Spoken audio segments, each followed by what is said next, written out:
Radio warra Wangeelaati.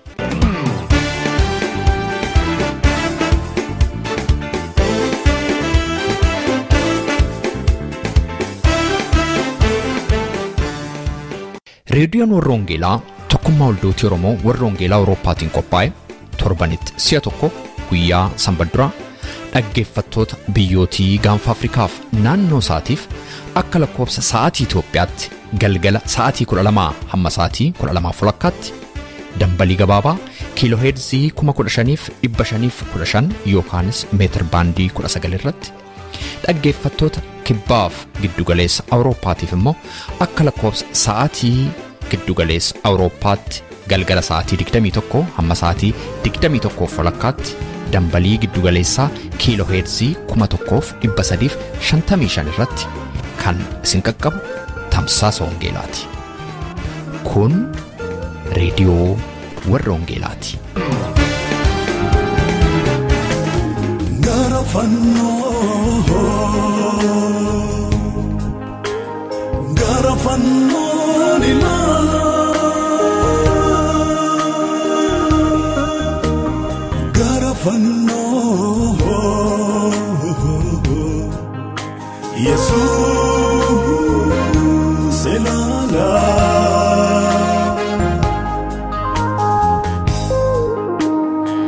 Jaalatamtootaaf kabajamtoota dhaggeeffattoota keenya guyyaan har'aa Sanbadduraa Bitootessa 26 bara 2016 jala bultii ayyaana du'aa ka'uu gooftaa keenya fayyisaa keenya Yesuus Kiristoos bakka jirtan maratti ayyaana guddaa kana simachuudhaaf qophiitti kan jirtan maraan bagattiin isin ga'e ayyaanichi immoo kan eebba isiniif ta'u jenna. Qopheessaan sagantaa kanaa ana Robsan Makooti. Jala bultiin ayyaana du'aa ka'uu kun guyyaa nuti itti fannifamu gooftaa keenyaa nuuf jedhee gidiraa gooftaan keenya fannoo irratti arge itti yaadannudha. Guyyaatti gara fannoo ilaaludha. Egaa kana ilaalchisee reediyoon warra Wangeelaa sagantaa garaagaraa qabattee dhiyaatteetti amma xumura sagantaa keenyaatti akkan waliin taatan isin affeerra gara fannoon ilaala. Faarfannaa Phaawulos Taganyiin sagantaa keenya jalqabneerra. Gara fannoon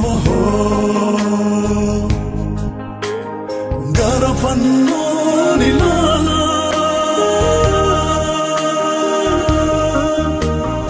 Gara fannoon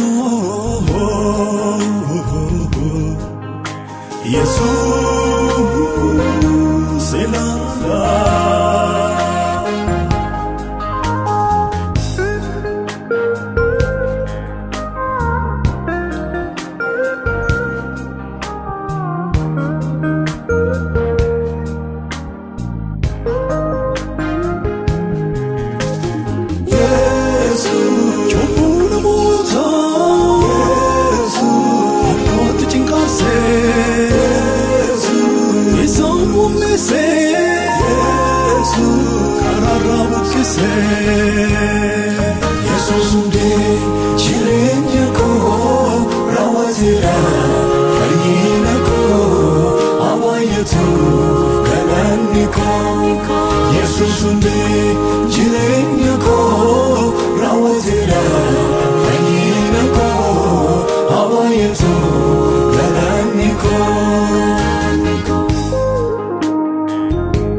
Ayyaanni faasikaa sabni Israa'el bara kakuu moofaatii kaasee Waaqayyo dinqii guddaatiin garbummaa Gibxii jalaatii isaan baasuusaa yaadachuudhaan kabajaa turaniiru. Akkuma seera ba'uu 12 lakkoofsa 11-12tti barreeffamee jiru, faasikaa jechuun bira darbuu afaan Ingiliffaatiin immoo pass over isa jedhamu jechuus yaa ta'u, yeroo hangafni biyyichaa namaa hamma horiitti du'aan rukutametti Israa'eloonni garuu akka Waaqayyo isaanitti dubbatetti mallattoo dhiiga hoolaa balbala isaaniitti dibanii waan turaniif Waaqayyo mallatticha yeroo argu bira darbaa ture. Seera ba'uu boqonnaa 12 lakkoofsuma 14 irratti akka barreeffamee jirutti guyyaan kun seenaadhaaf isiniif ta'u. Isa kana akka guyyaa cidhaatti Waaqayyoof hin ayyaaneffattu. Dhaloota keessanittis akka seera bara baraatti ni ayyaaneffattu isa Waaqayyottiin jedhee yaadachaa ayyaanicha Waaqayyoof ayyaaneffatu. Waggaa 100 baay'ee boodagaa yeroon isaa geetti Gooftaan keenyaaf fayyisaan keenya Yesuus Kiristoos hoolaan faasikaa inni mudaan qabne sababii cubbuu keenyaatiif guyyaadhuma faasikaa kana lubbuusaa nuuf jedhee dabarsee kenne. Nuyi warri mallattoo isaa ofirraatii qabnu, warri isatti amannuga duuni kan nu bira darbu, duunni kan hin arganne si'a ta'u jireenya bara baraatu nu eeggata. Egaa bara Israa'el garbummaa Gibxii jalaatii dinqii gurguddaadhaan ba'etti yaadannoo dhiiga hoolichaa isa Waaqayyo balbala mana isaanii irratti akka isaan dibaniif isaan abboome yaadachuudhaaf ayyaanni faasikaa hoolaa qaluudhaan ayyaaneffama. Ergaan sagalee Waaqayyoo taansee isinii dhiyeessinu har'a ayyaana kana dhiiga hoolaatiin immoo dhiiga namaatiin ayyaaneffannaa mata duree jedhu qaba.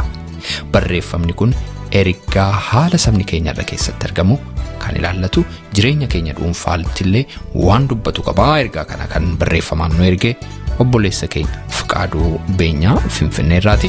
Faarfannaa kanaan itti ceena. Biqilaa keenyatu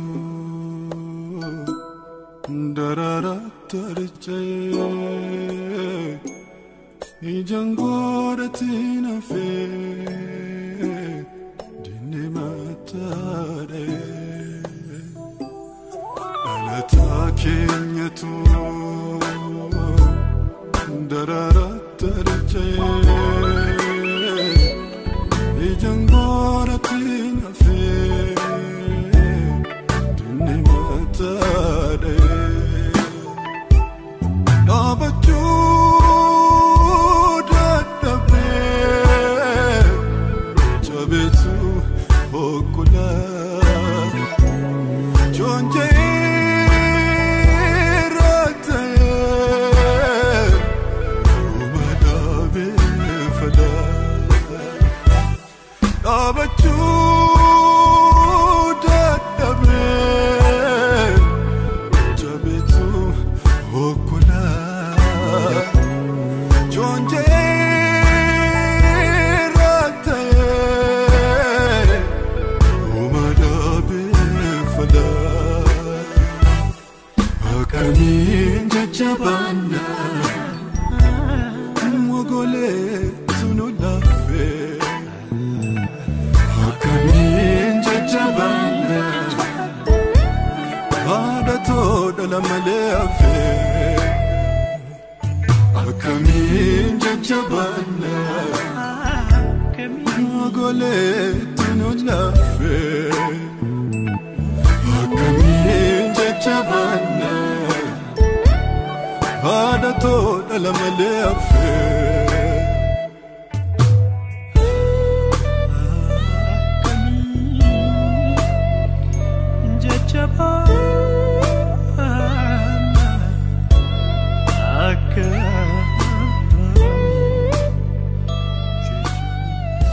ayyaanicha dhiiga hoolaa immoo dhiiga namaati.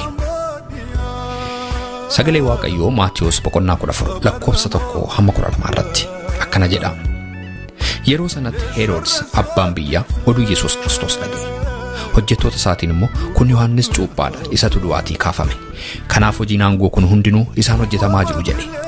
Heroodis waa'ee Heroodiyaas haadha manaa obboleessa isaa Filiiphoosiif jedhee Yohaannisiin qabsiisee fuuncaadhaan hiisee mana hidhaatti galchisiisee ture. Yohaannis yommus Heroodsiin ati ishee fuudhuun kee seera miti isaan jedhee ture. Inni Yohaannisiin ajjeesuu barbaadee ture. Garuu namoota warra Yohaannisiin akka raajiitti ilaalan sodaate. Guyyaan seenaa dhaloota Heroodis geenyaan intalli Heroodiyaas keessummoota sanaa duratti sirbite Heroodsiin gammachiifte. Lakkoofsa 7. Kanarratti inni waanuma isheen gaafatte isheedhaaf kennuudhaaf kakuudhaan abdachiise. Intalittiin immoo haadha isheetiin gorfamtee asitti mataa Yohaannis cuuphaa gabateetti anaaf kenni jette. Mootichi yommuu sin gadde. Garuu sababii kakaasaatiif keessummoota isaafis jedhee akka inni isheedhaaf kennamu hin abboome. Itti ergees mana hidhaa keessatti mataa Yohaannis morma irratti kuchisiise. Mataan isaa sun gabateetti fidamee intalittiidhaaf hin kenname. Isheen immoo haadha isheetti hin geessite. Yemmuus bartootni Yohaannis dhufanii reeffa isaa fuudhanii awwaaluun dhaqanii Yesuusitti hin himan jedha sagaleen Waaqayyoo. Pirezidaantii biyya Hindii jalqabaa kan turan Mahatma Gaandiin waan torbatu nu balleessa jechuudhaan akkas jedhan. Qabeenyi waaqarraatii haroobu jechuu, namusa malee gammadu, ogummaa namummaa hin qabne, daldala sammuun namaa hin fudhanne, saayinsii namoomarraa godhe, amantii aarsaa hin qabneef siyaasa qajeelfama hin qabnedha jedhani. Kutaa macaafa qulqulluu amma dubbifanne keessaas gabaabaatti qabxiilee wal fakkaatan 5 ilaaluu dandeenya. Isaanis tajaajilaa jajabummaadhaan dubbatu, intala sammuutti hin jirre, dubartii nama ciniinnaan hin gadhiifne, mootii balaafamaa madaalliin seeraa raawwatee harkaa badeef waaqa jal'ina kan hundumaa callisee ilaalu. Caaffata kana keessatti qabxiilee kana tokko tokkoon ilaaluu yaalla. Tokkoffaa irratti tajaajilaa jajabummaan dubbatu tokko arginaa. Innis immoo Yohaannis Cuuphaadha. Yohaannis Cuuphaan barsiisa isaa isa jajabummaadhaan guute kana keessatti sabichaan wayyaa lama ni qabu, walii haayiru, nyaatas kan qabu akkuma kana waliif kennu jechuudhaan waa'ee arjummaa lallabe.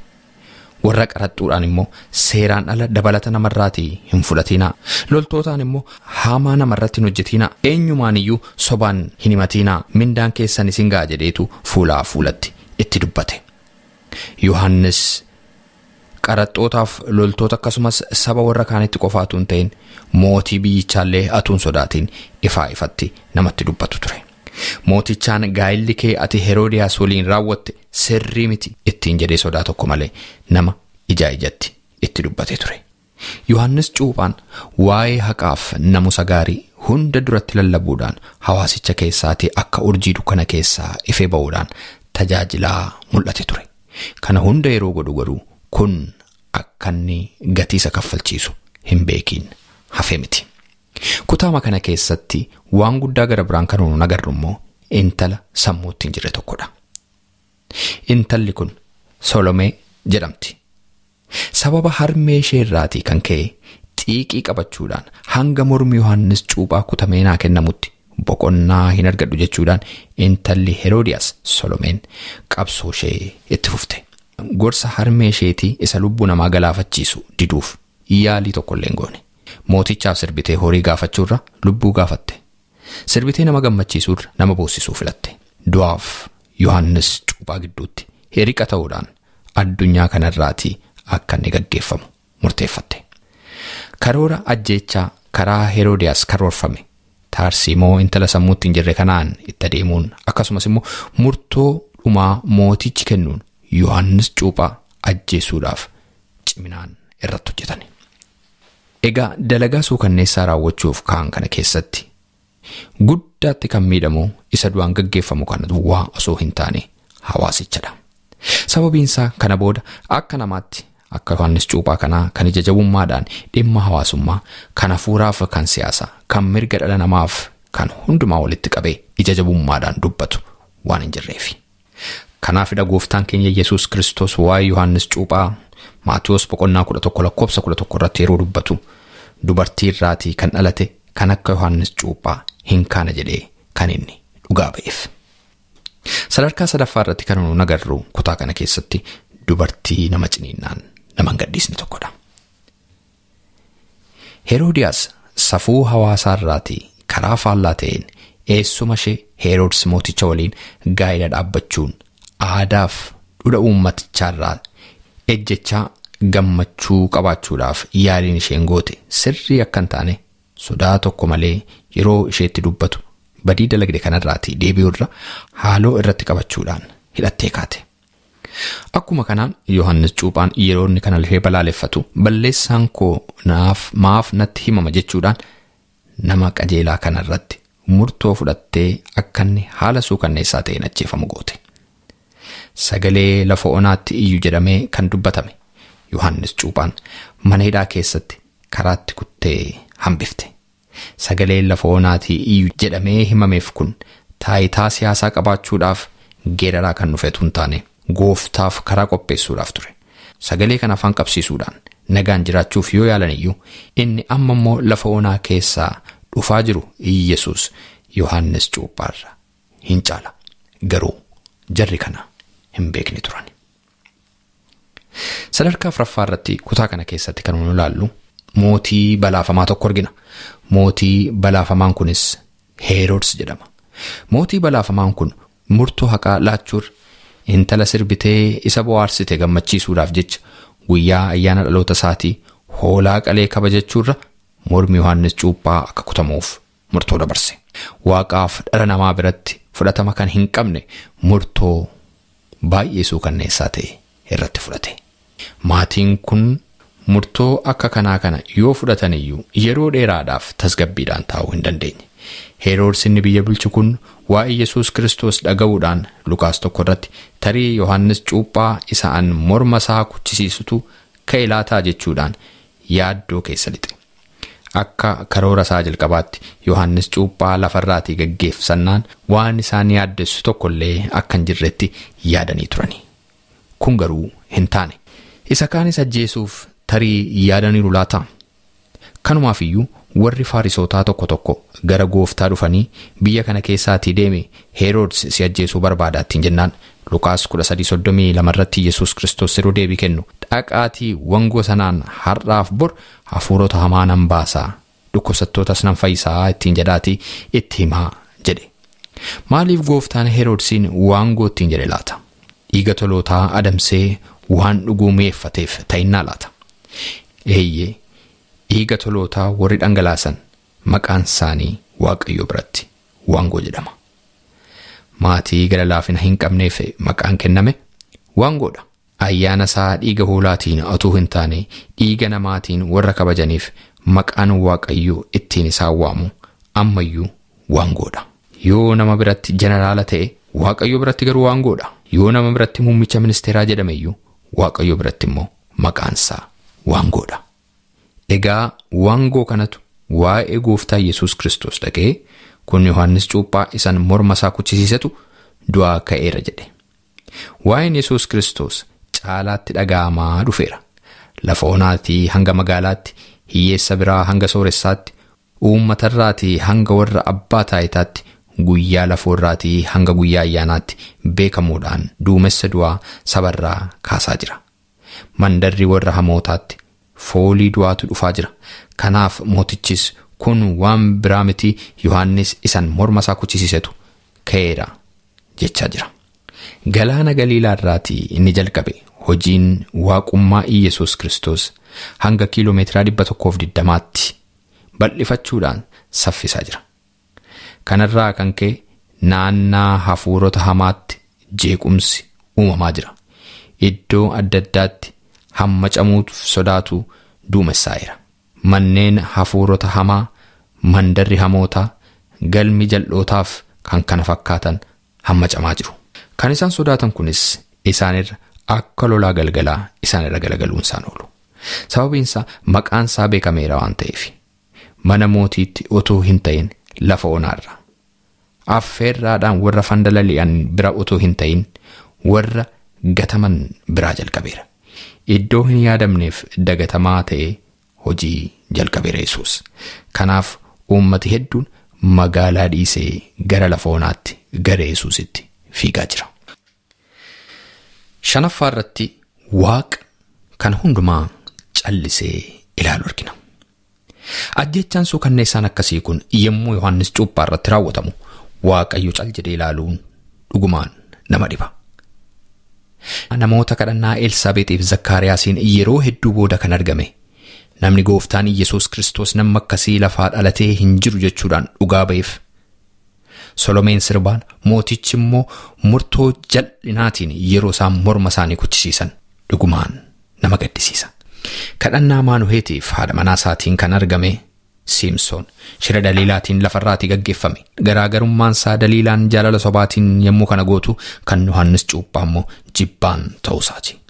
Siimsoon leenca keessaatii damma muratee kan nyaate yommuu ta'u, Yohaannis Cuuphaan immoo lafa onaa keessatti damadaamuuf korophisa nyaachuudhaan nama guddate ture malee malaammaltummaadhaan qabeenyaa uummataa saamuun nama guddate hin turre.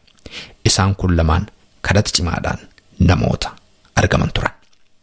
Habaaboo kunuunsa hedduudhaan guddatte jalloonni maqasiidhaan kutanii akka salphaatti lafatti gaddabalu. Hojii yookaanis carraa gaarii soomaaf sagada keessaniin argattan yeroo tokko tokko namootni hamoon xalayaa tokkittiitiin isin harkaa buusu. Egaa yeroo akkasii kana Waaqayyo eessa jira nama jechisiisa. Eeyyeen yeroo ijoolleen namatti sirbitu, yeroo dubartiin kun xiiqii qabattee lafarraatii nama kana fakkaatu gaggeessuudhaaf fala buustee baastu, yeroo mootiin murtoo sadhumaa kennee morma nama qajeelaa kanaa kuchisiisu, Waaqayyo immoo callisee ilaaluunsaa gaaffii namatti ta'uu danda'a. Dubbichi garuu akkasi. Mooticha masaraa isaa keessaatii affeerraa cimaarra jira. Yesuus immoo lafa onaa keessatti deegotaaf rakkattoota nyaata foonii fi hafuuraa sooraa jira. Namoota hamootaa akkasii kanaaf immoo Yesuus beellama qabatee jira. Yoom laata beellamni isaa? Akka seenaan waldaa kiristaanaa jedhutti bara mooticha Kaaliigulaa murtoon Waaqayyoo finiintee baate.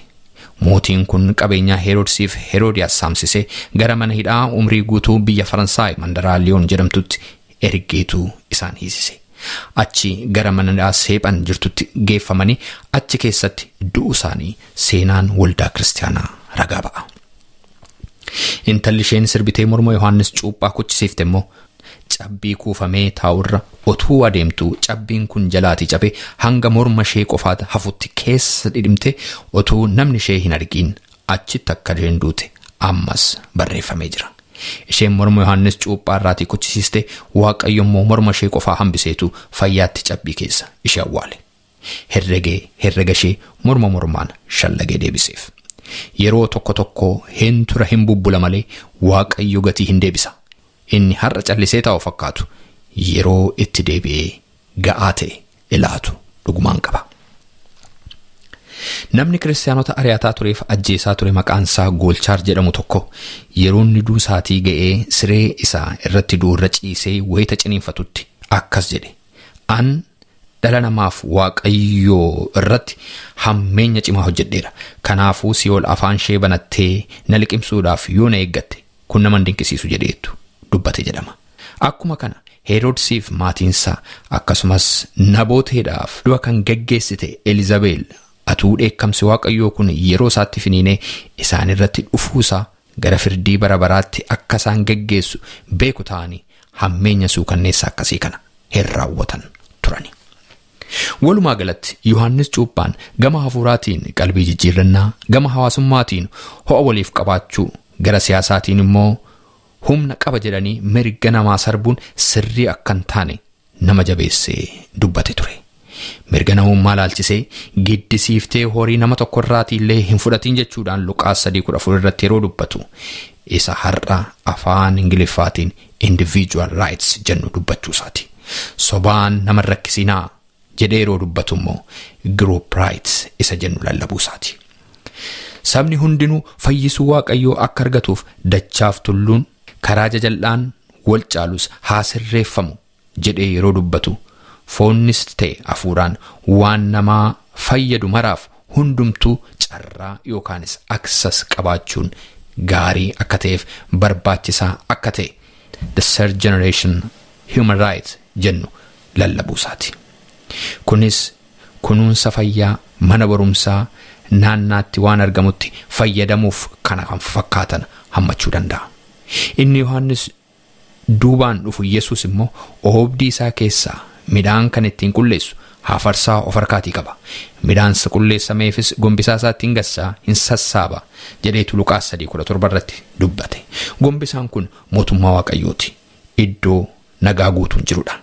Akka afaan bara kanaatti inni kun the fourth generation human right, the well-being of the society jennee isa waamnudha. Ergaan Yohaannis kana hundumaa kan of keessaa qabu ture. Abbootiin siyaasaa tokko mirga dhala namaa kana ilaalchisee foormulaa adda addaa fayyadamu. Isaan kaan toorumaan jechuunis tokkoffaa, lammaffaa, sadaffaa fi afuraffaa eeganii yeroo deeman, isaan kaan immoo faallaasaa deemu. Fakkeenyaaf mirga dhuunfaaf mirga garee otoo hin kabachiisin nageenya uummataa yookaanis immoo the fourth generation, the well-being of the society isa jedhu irraatii jalqabu. Ergasii immoo mana barumsaa, dhaabbilee fayyaaf kan kana fakkaatan mijeessuu yaadu. As keessatti dagatamuu kan hin qabne, dagatamuus kan hin malle mirgi dhuunfaaf mirgi garee miidhamaa jiraachuu isaati. Egaa waldaan kiristaanaa afaan Yohaannis cuuphaan qabaataa ture qabaachuutu irratti eegama. Akkasumas warri abbootii siyaasaas mirga uummataa kabajuun yaada Waaqayyoo akka ta'e hubachuu malu. Xumura irratti egaa Waaqayyo Waaqa jabaasu ta'uusaa haa hubannu.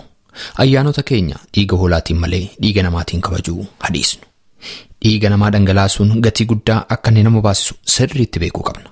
Gochaasuu kanneessaa namarratti hojjechaa dhufne garuu hangammaatti jireenya milkaa'ummaa qabu jiraataa jirra jennee warri of jajjabeessinuu jiraanne seenaa kanarraatii haa barannu.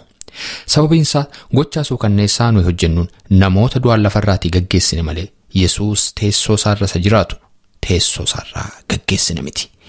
Inni jisaa barbadaa biddaa fakkaatu taa'ee gochaa keenya hundumaaf gatii laachuudhaaf beellamateera. Gama biraatiin immoo namootni hedduun gochaasuu kanneessaan yeroo godhamu laaltanii yookaan immoo isin irratti godhamu haa jiru aartanii boossanii maal Waaqayyo eessa dhaqe kan jettan kanarraa baradhaa. Dhugumaan Waaqayyo jira.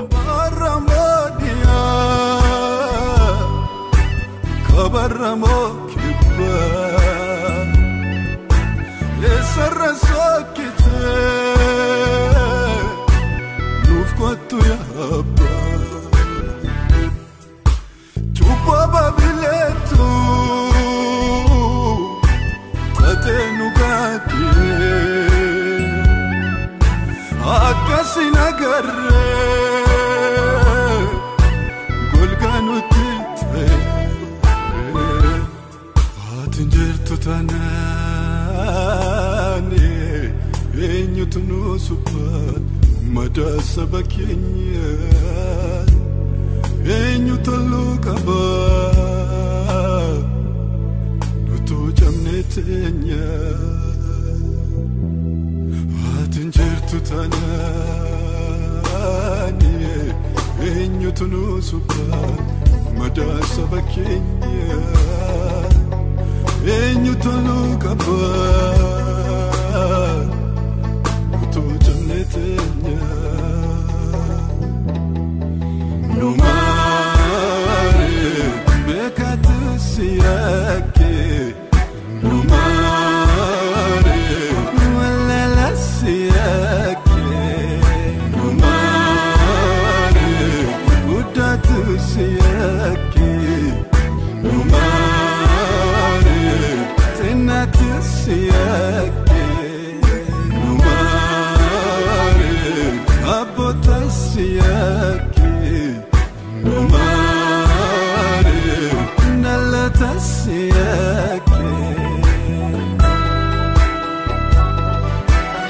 Kun reediyoo Warra Wangeelaatii sagantaan keenyaa itti fufa. Meetirbaandii 19 yookaan immoo kiilooheerzii 15,515 irratti guyyaa sanbadduraa galgala sa'aatii 12 amma sa'aatii 12:00 kan isinii darbu tamsaasa kana YouTube irratti, SoundCloud irratti, karaa Facebook akkasumas immoo karaa websaayitii keenyaa hordofuu dandeessu. Websaayitiin keenyaa maqaansaa www.uoece.org jedhama. Irraan isinii deebi'a. www.uoece.org jedhama. Dhaggeeffattootni keenyaa biyya Ameerikaa immoo itti dabalaan lakkoofsa bilbilaa 51824 7 irratti tola bilbiluudhaan akkasuma nu dhaggeeffachuu akka dandeessan isin yaadachiisa. Facebook irra jirra, like nu tolcha, YouTube fi SoundCloud irras jirra, subscribe gochuudhaan karaa isinitti tolu nu hordofuu dandeessu. Egaa dhaggeeffattoota keenya hanga xumura sagantaa keenyaatti immoo faarfannaa kan dhaggeeffachuudhaan akka turtan isin affeerra.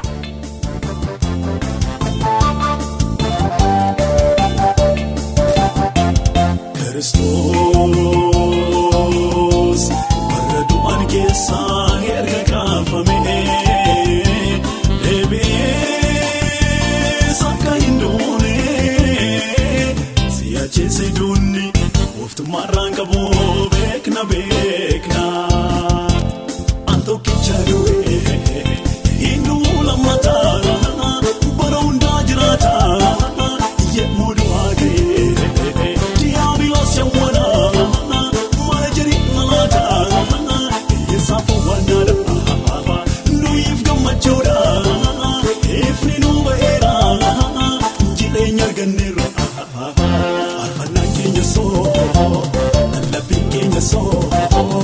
Yesus doa kausa kulesa dada wite bakal jaga nama Yesus marka jera coftun matun motoba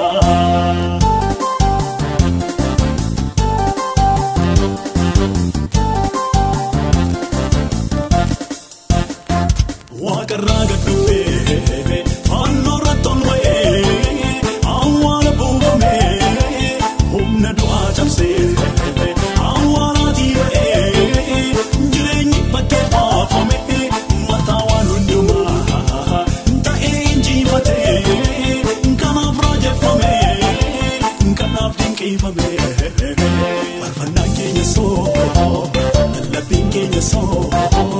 Yesus doa kausa kulesa dada wite bakal jaga nama Yesus marka jera coftun matun motoba haleluya oh haleluya hidati nubase Yesus furi kenya arbacho dandenya mafcha jennetenya agalate fano wagayo pagenya wanta mondoma wagayo milasa jalaga ajera ngoftuma mondoma omra mondoma golgolesera taita favon kansa ajese fanyesa enyo tin kapsa hogom ya humnasa arfanan kenya so labin kenya so Yesus doa kausa kulesa dada wite bakal jaga nama Yesus marka jera coftun matun motoba haleluya oh haleluya hidati nubase Yesus furi kenya arfacho dandenya dhaggeeffattoota keenya sagantaa keenya irratti akka eebbifaman abdii qabna.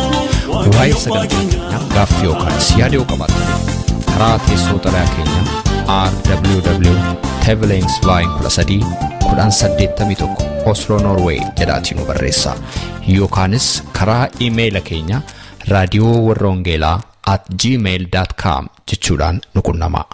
Torbee sagantaa biraatiin hamma walitti deebinutti nagaa waaqayyootiin tura.